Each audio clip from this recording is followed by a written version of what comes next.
R.I.P. The Pope has died. And of course, Ireland, as a Christian country, people are in mourning. And, you know, the Pope was a big age. I mean, he was 88 years old. He had double pneumonia for a while. It was a time coming. But let's see the report of this, because, you know, a lot of different reports coming out, and we don't know who's going to be the next Pope. Okay, Pope Francis dead. Of course, he was a Pope for a long time. And we have another Pope as well that's hopefully going to get voted in. He's based and a legend. So stay tuned to the end, and I'll introduce you to him. Okay, and what he thinks about basically the woke stuff, the DEI stuff.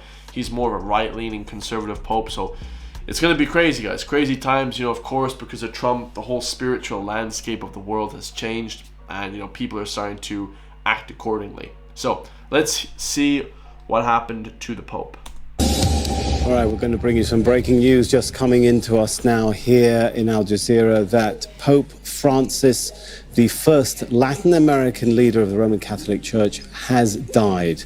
Just to repeat that, an announcement being made by the Vatican in a video statement saying Pope Francis, who we know has been suffering health challenges, has now passed away. It ends an often turbulent reign that has reigned in the Vatican as he sought to overhaul the institution. Now, we do know that the Pope had appeared briefly to give traditional Easter blessing on Sunday.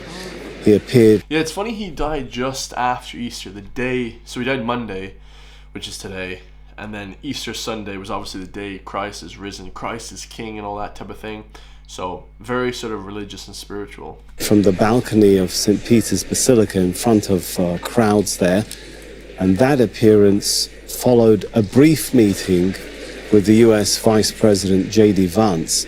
And those appearances were his highest profile appearances since he was discharged from hospital. Doctors were telling him he needed to rest, but he did make those brief appearances, raising perhaps hopes that he was on the mend. But now the news coming from the Vatican, the leader of the Roman Catholic Pope, the Roman Catholic Church, Pope Francis, has died at 88 years old. Wow. Well, he was born in Argentina, the first Latin American to take the post, as I mentioned. Pope Francis, broadly popular, appealing. So yeah, Latin American, wasn't he from Argentina as well?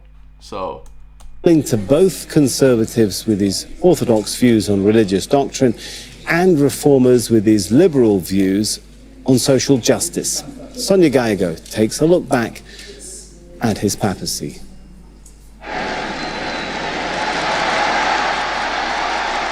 As soon as he stepped out onto the balcony of St. Peter's Basilica, Pope Francis made history. He was the first Latin American Pope, the first non-European for more than 1,000 years, and his simple words and humble manner immediately won over the crowds. Buonasera.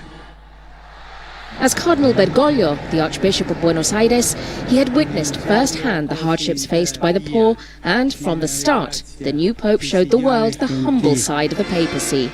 He chose Francis as his papal name, inspired by St. Francis of Assisi, the son of a wealthy merchant who chose instead to live a life of poverty. Pope Francis led by example and made... So what was he saying? He lived a life of like poverty. He didn't really indulge in anything, you know, money and that type of stuff. ...clear that he expected the same of his clergy. Hombres que amen la pobreza. Men of poverty, exterior poverty, simplicity and austerity of life. Men who do not think and behave like princes. Men who are not ambitious. I think he was a pope of the developing world. He was a pope of the poor. He was a pope who spoke to and from the margins of society, and who was very conscious of the gaps which exist in society and the way that people erect barriers between themselves. And I think he, more than any Pope I can think of in modern times, was able to speak over those barriers. I just have an image of him hugging people. You know. Yeah, I mean, a real spiritual guy. He hugs people. He's a great guy. You know, people love him. He was actually very, very liked, guys. Definitely one of the most liked popes in the business. His warmth and common touch were particularly obvious during his weekly audiences, when thousands gathered to meet him in St. Peter's Square. But, true to his word, he took his message out of the Vatican and to the margins of the church. He sought out the weakest and didn't shy away from controversy. From the favelas in Brazil to the immigrants in Lampedusa.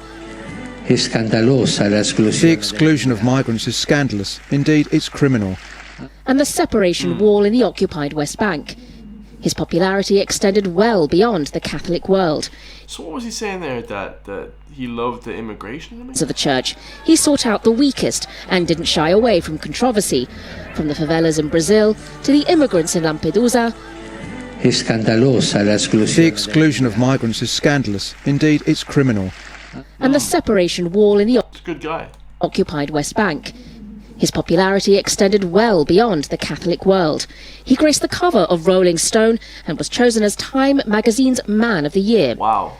Yeah, I mean, like I said, he was loved. People loved him. He did great work. He helped the people. I think he was in the army. He has a really eclectic background. He was like a bouncer in a pub as well, in a bar. He was a very, very cool guy. But popularity alone wouldn't be enough to heal a church reeling from allegations of internal corruption and the child sex abuse scandal. The Vatican has been castigated twice by the United Nations for failing to adequately punish abusive priests. The Pope held private meetings with abuse victims and in the second year of his papacy set up a committee to oversee how parishes dealt with cases of abuse. Members of the committee included a cardinal as well as an abuse victim, but some survivors groups were disappointed, describing it as toothless. France's handling of internal corruption within the Vatican was perhaps more decisive. The so-called Vatican Bank had been a hotbed of scandal for years. Under Pope Francis, hundreds of accounts were closed, some were investigated, and strict anti-money laundering regulations were implemented. Francis money laundering, and there was a lot of stuff going on under his rule in the Vatican, you know, crazy stuff. This was the only pope in living memory to have had the company of a Pope Emeritus, and although they shared a conservative view when it came to religious doctrine, Pope Francis's language and style were more inclusive to those who might have previously felt shut out by the church, such as divorcees and homosexuals. Yeah, he was very open to that kind of thing, and so it should be, guys. Basic human rights, it's great to see that, you know. He was a human rights guy. It was great. The Catholic world and beyond will mourn the passing of Pope Francis and reflect on the reforms he might have made if only he'd had more time. Yeah, unbelievable. I mean, 88, guys, is a ripe old age. You know, to say that it's a travesty or anything like that is definitely not true. You know, that's a really old age, guys. Definitely, you know, did a lot in his time. So this is apparently going to be the next pope. He's really strict. He kind of reminds me of the whole Trump-esque type of thing. So let's hear exactly what he has to say. Yes, this is very serious. Now we're witnessing an invasion. They are not refugees. No, this is an invasion of mass Islamization of Europe, which already went on for at minimum 50, 60 years, Islamization in Europe. I don't know what I agree with that specific title, but I would definitely say like dumping of third world people into the different countries, that would definitely be right around the same idea. You know, people from, you know, Algeria, you know, flipping places like Albania, you know, shit like that, guys, where people have no education, they don't speak English, and they're just, you know, the UN is moving people to first world countries where they should be helping those countries directly, you know. But now it is in mass, it is very evident. And so this is a global political agenda by the powerful of the world to destroy Europe culturally and religiously. Yeah, they want to destroy Europe culturally and religiously for sure. Like obviously, like, you know, Europe and Australia and America, these Christian countries, but they kind of want to get rid of that, you know, the global elite powers. I mean, to destroy Christianity ultimately in Europe. 100% agreed. That's literally what they want to do. Whether they want to do with certain religions, yeah, who knows, guys. You know, I mean, you guys can make up your mind on that. But, you know, if you go to flipping the Middle East, guys, 80% immigration rate. They have amazing countries, super safe. But yeah, it's just not the same in Europe, guys. They're trying to like turn the third world into the first world into the third world. It's crazy. With the help of the massive Islamic population, and I was reading recently an article of a sociologist who made a calculation that maybe in 30 or 40 years, when it's now going on, so the majority of the population of Europe will be Islamic. Europe will be Islamic when this will go on, because the European people have almost no children. Yeah. 1 or 2. The Muslims there, they have 5, 6 to 10 children. And so it is, you can only make mathematics, and then you can see that they will be in the majority. Yeah, I mean, he's pretty much correct there, guys. Like, you know, European people, we don't really have that many kids. We have 1 or 2, and then, you know, other nationalities, other religions, they have 10 kids, you know, and it's, I was born in the Middle East. I told you guys I love it there. I love Dubai. I'd love to move back there, matter of fact, apart from Ireland. You know, it's one of the best places in the world. But, you know, it just is what it is, guys. It's just people coming here and then us basically having, you know, no sort of land to live on anymore. You know, no sort of native culture, if you get me, for the Irish people. So, yeah, it's pretty scary to see, guys.